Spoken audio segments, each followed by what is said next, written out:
تو میرا مدعا یہ ہے کہ وہ چیزیں جو ایک زمانے میں غلط قرار پائی تھیں، جدید زمانے میں مسلمانوں نے اس سوچ کو وقت کے ساتھ ساتھ بدلا ہے اور بدلنا چاہیے، کیونکہ اگر ایسے نہ ہوا تو دین بالکل ساکت اور جامد بن کے رہ جائے گا، اور پھر ہم بس صرف 1400 سال پہلے رہنے کے قابل رہ جائیں گے۔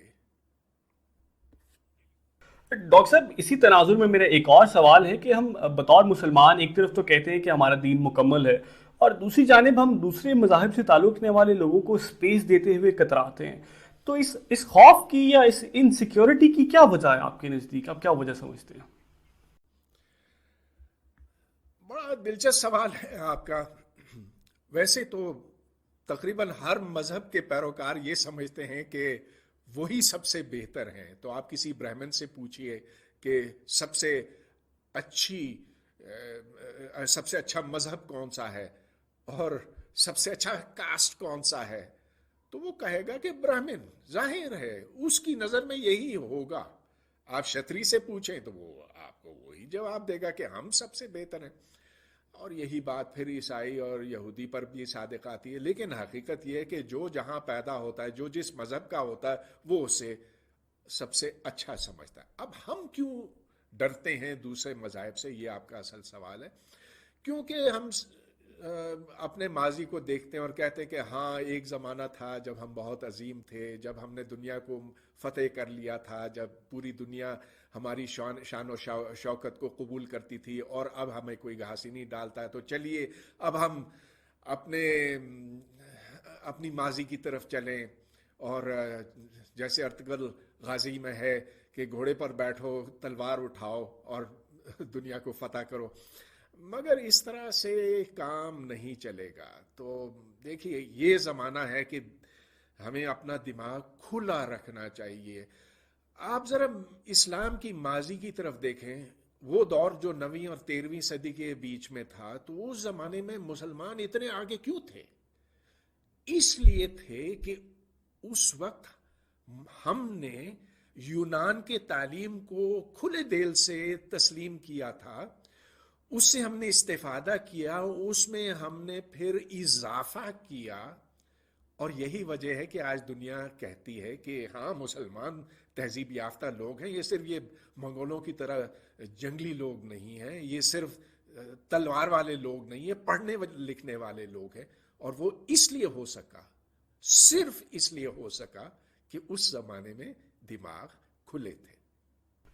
ڈاکٹر صاحب، یہ پاکستان میں جو مذہبی شدت پسندی ہے، آپ کیا سمجھتے ہیں کہ اس کی جو روٹس ہیں وہ بر صغیر کے سماج کے ساتھ جڑی ہوئی ہیں؟ کیا بر صغیر کا سماج ایسا ہی تھا جہاں شدت بھی تھی اور تشدد بھی تھا، یا پھر آپ سمجھتے ہیں کہ یہ جو مذہبی شدت پسندی ہے پاکستان میں کسی ایک خاص ادوار میں پروان چڑھایا گیا؟ ایک زمانہ تھا جب کوئی پاکستان کے اوپر یہ انگلی نہیں اٹھا سکتا تھا کہ یہاں شدت پسندی ہے۔ میں نے اپنے بچپن میں دیکھا، میں کراچی میں پلا بڑھا، تو میرے محلے میں عیسائی بھی تھے، ایک آدھ ہندو بھی تھا، اور بہت سارے پارسی تھے، اور طرح طرح کے لوگ ساتھ رہتے تھے۔ مجھے یاد ہے اپنے اسکول میں، میرے اسکول میں کراچی میں ایک یہودی بھی تھا۔ مگر وہ زمانہ تو اب بیت گیا نا۔ آج کل نہ صرف یہ کہ ہر اسکول میں صرف مسلمان ہوتے ہیں، لیکن اکثر و بیشتر یہ ہوتا ہے کہ وہ یا تو شیعہ ہوتے ہیں یا سنی ہوتے ہیں۔ اب آپ دیکھ لیجئے کہ جگہ جگہ جہاں جہاں اسکول کھلے ہیں، وہاں آپ کو یہ تخصیص نظر آتی ہے کہ یہ اس مکتب فکر کے ہیں، یہ اس مکتب فکر کے ہیں۔ تو یہ ہمارے جڑوں کے اندر ڈالا گیا ہے۔ کیوں ڈالا گیا؟ اس لیے کہ جنرل ضیاء الحق کے زمانے میں، اس سے پہلے حالات بہت بہتر تھے، لیکن جنرل ضیاء الحق کے زمانے میں ہر پاکستانی کے دماغ کے اندر یہ اتنے زوروں سے بات ڈالی گئی کہ تمہیں صرف اپنے آپ کو مسلمان سمجھنا ہے۔ اچھا مسلمان کس طرح کا؟ تم بوری ہو، تم سنی ہو، تم اہل حدیث کے ہو، تم اہل تشیع کے ہو، وغیرہ وغیرہ. تو ہمارے اندر جو تقسیم پیدا ہوئی ہے اس چیز نے شدت پسندی کو ہوا دی ہے، اور آج دیکھ لیجئے ہم ایک دوسرے کو برداشت بھی نہیں کر سکتے.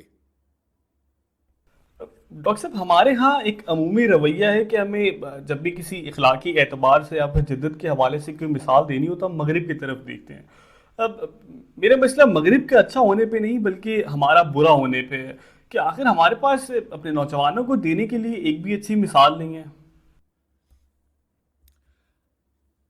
ہم مغرب کی طرف اس لیے دیکھتے ہیں کہ نیا علم، نئی سوچ، نئی سائنس، نئی ٹیکنالوجی وہیں پر جنم لیتی ہے، اور وہ اس لیے کہ وہاں پر چونکہ دماغ کھلے تھے اس لیے ادھر نشاط ثانیہ کا آنا ممکن ہوا. اس کے بعد سائنسی انقلاب، اس کے بعد صنعتی انقلاب، اور یہ سب کچھ اس بات پر منحصر تھا کہ آپ کے دماغ کے اوپر وہ سوچ کی قدغنیں نہیں تھیں، وہ بندشیں اگر ہوں تو آپ آگے بڑھ نہیں سکتے.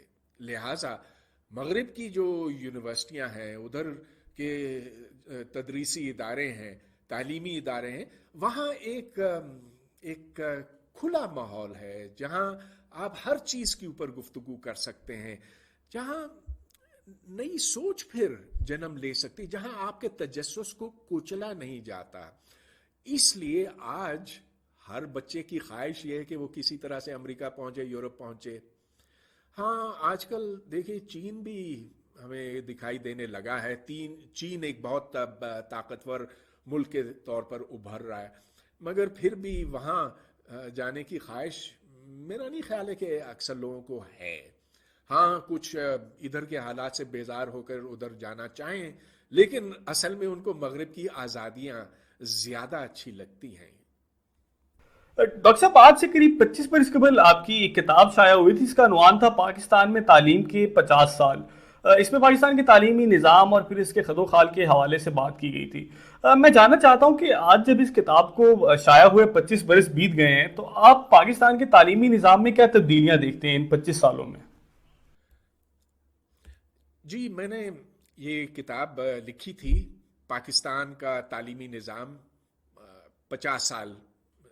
اس کا عنوان تھا education and the state 50 years of Pakistan, ریاست اور تعلیم کا تعلق. اچھا اب اس سے پہلے میں نے ایک ٹی وی سیریز کیا تھا راستے علم کے نام سے، اور یہ غالباً سن 1990 کی بات ہے. تو یہ اس سے پہلے میں نے کیا تھا، جس میں ہم پاکستان کے گوشے گوشے میں گئے تھے. جگہ جگہ ہم نے اسکولوں میں جا کر دیکھا کہ ادھر کیا کچھ پڑھایا جا رہا ہے، کیسے پڑھایا جا رہا ہے، اساتذہ کے کیا حالات ہیں، کہ نصاب میں کیا ہے، طریقہ تعلیم کیا ہے، امتحانات کس طرح سے لیے جاتے ہیں، وغیرہ وغیرہ. تو اس کے بعد پھر میں نے آخر یہ کتاب ایڈٹ کی تھی، لکھی نہیں. اس میں اگرچہ میرے 2-3 چیپٹرز تھے لیکن اور لوگ بھی اس میں شامل تھے، اور یہ اس زمانے میں ایک میرا خیال ہے ایک اہم قدم تھا، تاکہ جو کچھ ہم جانتے تھے تعلیم کے بارے میں پاکستان میں اس کا احاطہ کیا جائے. اچھا اگر اس زمانے کا مقابلہ آج کل کے زمانے سے کیا جائے تو کچھ دل خوش نہیں ہوتا. ہاں اگرچہ یونیورسٹیوں کی تعداد میں بہت اضافہ ہوا، آج 10 گنا زیادہ یونیورسٹیاں ہیں بنسبت 25 سال پہلے کے، اور اسکولوں کی تعداد بھی شاید دوگنی ہو گئی ہو، اس سے بھی زیادہ. مگر جو معیار ہے، جو کچھ وہاں پر پڑھایا جاتا ہے اور جس انداز میں پڑھایا جاتا ہے، اس میں کوئی بہتری نہیں آئی ہے. اب بھی ہمارا انحصار مکمل طور پر رٹے پر، حفظ پر ہے، اور جدید دنیا اس کو تعلیم کے طور پر قبول نہیں کرتی، اس لیے کہ تعلیم کا مطلب دنیا میں یہ سمجھا جاتا ہے کہ اس سے ذہن کے دریچے کھلتے ہیں، بند نہیں ہوتے. جس طرح سے ہم دانستاً زبردستی اپنے بچوں کے ذہن پر تالا لگاتے ہیں، کیونکہ اگر ہم نے یہ کیا اور یہ کرتے رہے تو شاہد اللہ کے چوہے پیدا ہوں گے، وہ نہیں جو دنیا کے مسائل کا مقابلہ کر سکیں. پاکستان میں فزکس کے شعبے کے حوالے سے تاریخ کو دو ادوار میں تقسیم کیا جاتا ہے، ایک ڈاکٹر عبدالسلام کی اور پھر دوسری آپ کی. اب آپ کیا سمجھتے ہیں کہ آپ کے بعد جو آنے والی جنریشن ہے، جو ہماری آئندہ آنے والی نئی نسل ہے، اس میں اتنا پوٹینشیل دیکھتے ہیں آپ کہ وہ ڈاکٹر عبدالسلام اور پھر آپ کی لیگیسی کو آگے لے کے چل سکتے ہیں؟ آپ کی بات سے مجھے شدید اعتراض ہے. میں کسی طور پر عبدالسلام کے نزدیک بھی نہیں ہوں. مجھ سے بہت بہتر فزسسٹ ہیں پاکستان میں، اور اگر پاکستانیوں کو دیکھا جائے تو میرا خیال ہے کہ کم از کم 10 ایسے افراد ہوں گے دنیا میں پاکستانی جنہوں نے مجھ سے بہت زیادہ فزکس کے شعبے میں کام کیا ہے. مگر وہ بھی عبدالسلام سے ایک ادنا درجے پر ہیں. تو عبدالسلام کا وہ مقام ہے فزکس میں جو آپ سمجھ لیں کہ میں وائنبرگ کی مثال دے سکتا ہوں. آخر نوبیل پرائز ان دونوں کو ملا تھا ایک ہی وقت کے اوپر سن 79 میں.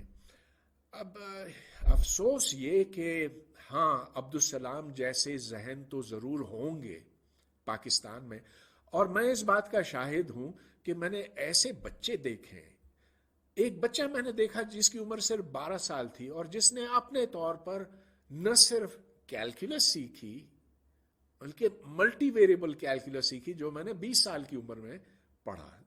اب اگر قدرت کی دین اس بچے میں اتنی ہے تو آپ سوچ سکتے ہیں کہ اگر ہم پورے پاکستان میں دیکھیں تو کیا کیا خوبصورت دماغ ذہن ہمیں مل سکتے ہیں اگر ان کی پرورش کی جا سکتی.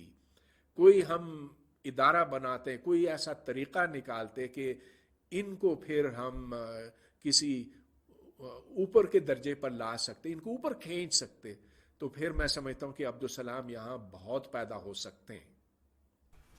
ایک اور سوال ڈاکٹر صاحب آپ کے لیے جو کہ حقیقت کے بہت قریب ہے لیکن بعض لوگوں کو شاید پسند نہ آئے. ڈاکٹر صاحب، پاکستان میں محب وطن ہونے کے لیے آخر سرکاری طور پر مسلمان ہونا کیوں ضروری ہے؟ یہ ایک بہت افسوسناک بات ہے کہ پاکستان میں اگر آپ کو پوری طرح سے شہری ہونا ہے تو پھر مسلمان ہونا ضروری ہے. اب مسئلہ یہ ہے کہ پاکستان میں طرح طرح کے لوگ آباد ہیں. ہاں اگرچہ اکثریت مسلمانوں کی ہے مگر یہ مسلمان بھی مختلف فرقوں اور مکاتب فکر سے تعلق رکھتے ہیں. یہاں پر عیسائی بھی ہیں، یہاں پر ہندو بھی ہیں اور احمدی بھی ہیں، اور یہ سب حب الوطن ہے. اچھا اب میں ذرا آپ کو یہ بتاتا چلوں کہ حب الوطنی کا مطلب کیا ہے. یہ نہیں کہ آپ کسی دوسرے ملک سے نفرت کریں، یہ نہیں کہ آپ زور سے قومی ترانہ گائیں اور سلوٹیں ماریں. یہ تو ہر ایک کر سکتا ہے، ہر دھوکے باز 2 نمبری یہ کام کر سکتا ہے. لیکن اصل مطلب یہ ہے حب الوطنی کا کہ آپ لوگوں سے، پاکستان کے لوگوں سے محبت کریں. دیکھیں نا، حب کیا ہے؟ محبت ہے نا. تو جب کوئی اپنے لوگوں سے محبت کرے گا، یہ نہیں کہ ادھر کی مٹی یا ادھر کے پانی یا ادھر کی ہوا سے. وہ مٹی پانی ہوا دنیا جہاں میں ایک ہی ہوتی ہے، لیکن پاکستان کے لوگوں سے بنا ہے. اس سے جو پیار کرتا ہے اسے میں حب الوطن کہتا ہوں. اور اس کی مثالیں میں نے دیکھی ہیں. میں نے دیکھا تھا 2005 میں جب سارا پاکستان راولا کوٹ اور بالا کوٹ کی طرف چلا تھا اور بالکل کھلے دل سے انہوں نے سب کچھ زلزلہ زدگان کو ان کی مدد کی تھی. ایسے موقع ہیں. اب سب سے زیادہ حب الوطن شخص کون تھا؟ میرے خیال میں عبدالستار عیدی. ڈاکٹر صاحب، آپ کیا سمجھتے ہیں کہ ہم مستقبل قریب میں ایک ایسا معاشرہ، ایک ایسا سماج تشکیل دینے میں کامیاب ہوں گی جہاں سب کے لیے برابری ہو، جہاں نفرت نہ ہو، یا پھر آپ سمجھتے ہیں کہ ہم تا دم مرگ اس نفرت کی آگ میں جلتے رہیں گے؟